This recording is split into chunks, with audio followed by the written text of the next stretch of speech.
Welcome to Lakshmi Academy. Today's software testing interview question. What is SDLC? SDLC stands for Software Development Life Cycle, and it is a process used by software industry to design, develop and test high quality software that meets or exceeds customer expectations.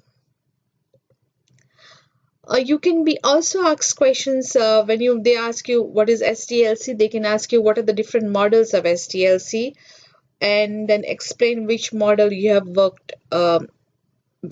experience. So in this tutorial, we'll see what are the different models of SDLC, and then in another video tutorial, I'll go over the details of each model.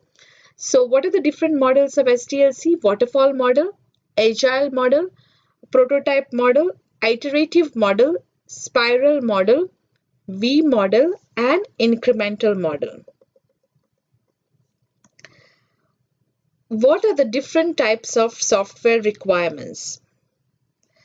Business requirements, which are high level, market requirement, which are high level, also drilling down into business requirement, functional requirements, functionality of the product. It describes what functionality the customer wants.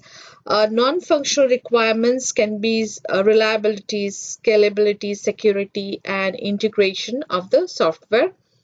And user interface requirements. Now I have these two marked in red and bold. Market requirements and user interface requirements are not in the traditional software requirements, but they are very useful, and these are market requirement is high level. Let's see the next question.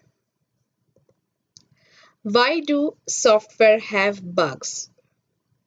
Now, software development lifecycle involves humans at all levels, which makes software prone to human errors. Human can commit errors, so it involves humans at all stages of development. And also there can be technical errors. For example, business analysts can make errors while gathering and documenting requirements. And once the business analyst make error, that is passed down to the development, and that is passed on to the software. Developers can have programming errors. Different parts of software may not communicate with each other. In the same way, there can be errors due to different teams not communicating with each other.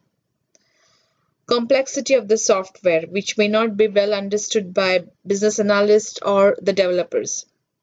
The time limit, there is always pressure on the developers to finish the project, so that can also lead to errors. And the implementation can also lead to human errors, and technical errors. So these are some of the reasons why software can have bugs.